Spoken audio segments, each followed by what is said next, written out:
I am like many people who watch anime, wherein we know what Mobile Suit Gundam is. We are very familiar with the concept of Gundam. You cannot escape the Gundam franchise. If you watch anime and you consider yourself an otaku, you will have some basic level of knowledge of Gundam. It may not be the Mobile Suit Gundam series itself, but you know it for what it is, which is what started the whole franchise and the love of mecha.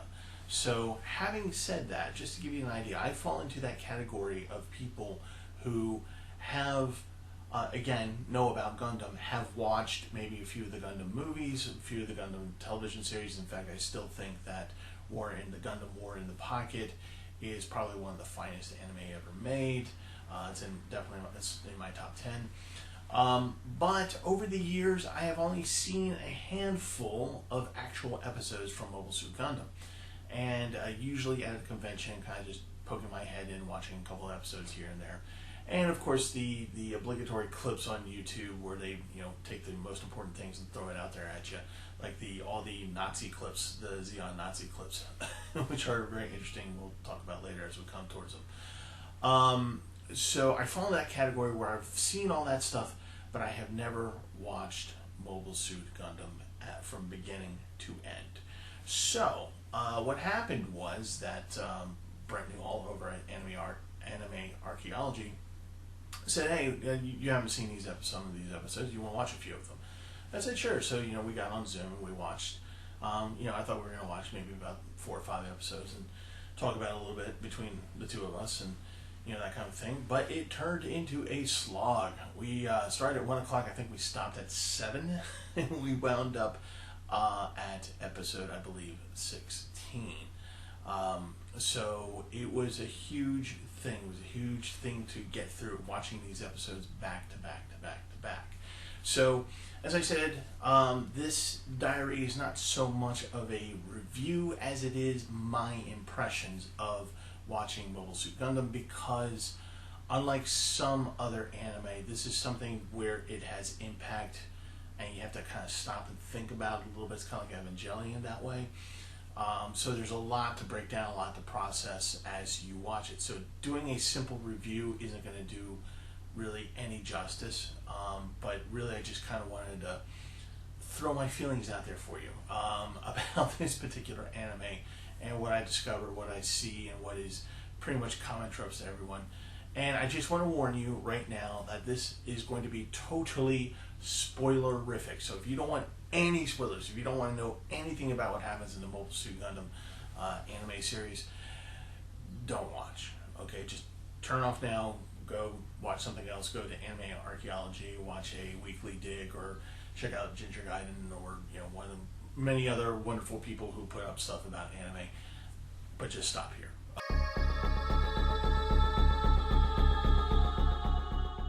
So one of the things I wanted to talk about, one of the impressions I had, was about the joke of Amuro Ray being on the spectrum. And the spectrum, this is 1979, so I don't know that people really understood that that's what they were doing when they were creating Amuro Ray, that they were creating someone who appeared to be on the autism spectrum, or at least on a mild form of it. But that's definitely what it comes off as. So there's the joke of being on the spectrum in Gundam. As we come to find out, it is definitely something that is not accidental, it is on purpose. We are looking at a 15-year-old boy who does not connect with the outside world very well. He immediately pays attention to the immediate world around him, that he sees like right here in front of him. And he deals with people that he feels are important with him, even though there aren't that many of them in his immediate orbit, like his father or Frau. And the rest of it is just him, doing the things that he likes, that he wants to do, and he doesn't really take care of himself very well. He's a 15-year-old boy, but there are certain things that you would think as a 15-year-old boy you would do, like eat food and not go hungry. And get so wrapped up in something that you forget to eat. And so, he shows up on the spectrum. Now, the reason why I think that he is made to be this way, not necessarily autistic, but just someone who has problems with the world, is because they need to show somebody who cannot process war. And he does not process war well at all, at least in the first 15 episodes. He just really doesn't see things going, like, what's the point of all this stuff? He knows right from wrong, certainly. He knows that he's too young to be a soldier, but he's going to do it anyway. He knows he's too young to be killing people as a soldier, but he's going to do it anyway because he has to. He doesn't really have a choice. He's a smart kid. He can read apparently he can read a manual and then pilot a Gundam upon reading the manual. A 3-ring binder, which I always laugh about watching Mobile Suit Gundam. In this age of great technology, we still have 3-ring binders with which to learn how to do things from. Anyway, but he doesn't connect. He has problems with authority. He has problems with doing what he's told, not being able to do the things that he wants to do. And it's not just about him being selfish and wanting to do this like any 15-year-old boy would want to. It's just that he just doesn't understand. And he has trouble understanding why some things are right and some things are wrong, but sometimes when you think you're being right, you're actually being wrong. And he cannot process what the subtleties of that are. He has problems that you have to explain it to him. You have to make it black and white. He cannot see the world in gray. He only sees black and white. And a great example of this is a scene about, episode 6 or 7, where it's discovered that yet again he hasn't eaten, and Frau says, okay, come on, let's get to the cafeteria, get you some food, get you something to eat, because you're a pilot. You have to keep your nutrition levels up. You have to be aware. You have to be able to fight. And food is a very important part of war. You have to feed your troops and make them, at least their body, happy and healthy so that they can fight. So soldiers in war have priority of food over civilians. That's just how it works. He doesn't understand that. So he's taken to the cafeteria, and White Base at this point has refugees that are brought on. And so they have to give the refugees rations as well, but the rations aren't that good, and there's not that much of it. They have to give it to the actual people who are doing the combat work. So here's Amuro in the general cafeteria. He sits down, he's having his meal, and across the table he sees a little boy, his mother, and an old guy. The old guy waits for the little boy to look away and steals food from the little boy's plate, eats it, sees Amuro, shrugs, walks away. Amuro is going, oh, that's not cool.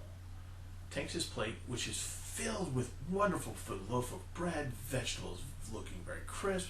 Meanwhile, they're eating basically like stale bread and porridge, okay? So he shoves his plate and he says, what, please, take some on food, please, please eat. And she goes, are you sure? Yes, please, eat. He's not ratting out the guy, but he wants to make sure that they're eating. Because he knows that on some level that's the compassionate, right thing to do. Now, under normal circumstances, if you have food and you see someone starving next to you, the right thing is to, break the bread and give it to the person next to you, so that, everyone gets some level of comfort. So he's looking at that thinking he's doing the right thing. Frau comes over and says, no, you can't do that. You're a soldier now. You're a pilot. We need you ready to go at any moment. And in order for you to do that, you have to eat your food. You have to eat. You have to eat what we give you so that you can be healthy to go out there and fight and protect these people. You can't be giving your food away. And he looks at her, at Frau, and he does not get it. He is not understanding this. He's like, I thought I was doing the right thing. Now I'm doing the wrong thing. I don't understand how this can be. I thought I was taught that this is what you do.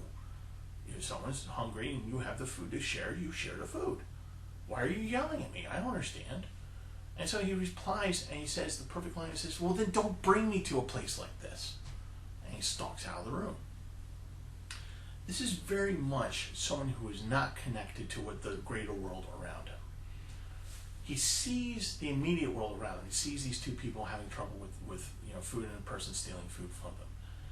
he understands this immediate orbit. He doesn't understand that this war is going on and what his role is in it and why it's okay for him to be better fed than some other people. Because he is a combatant. He pilots the Gundam. He has to protect the ship. And in protecting the ship, he protects the people. He's not seeing the greater good. He cannot do that. The connection is not there. So there is definitely, whether or not they decided they were trying to make Amuro autistic, up for debate. I don't know. I have not researched it. All I can tell you is that they did that on purpose. He has problem connecting with people, and as such is probably not the best person to be piloting the Gundam. But this is what you have because this is what war is. So, is Amuro on the spectrum? He is. Was he purposely put on the spectrum? Doubtful. We're just looking at a kid who's got real problems. And for some reason, Tamino wanted us to see that. So, probably in future episodes, that will become a little bit more and more clear. I do know that it plays a factor into his PTSD, which I'm going to talk about next.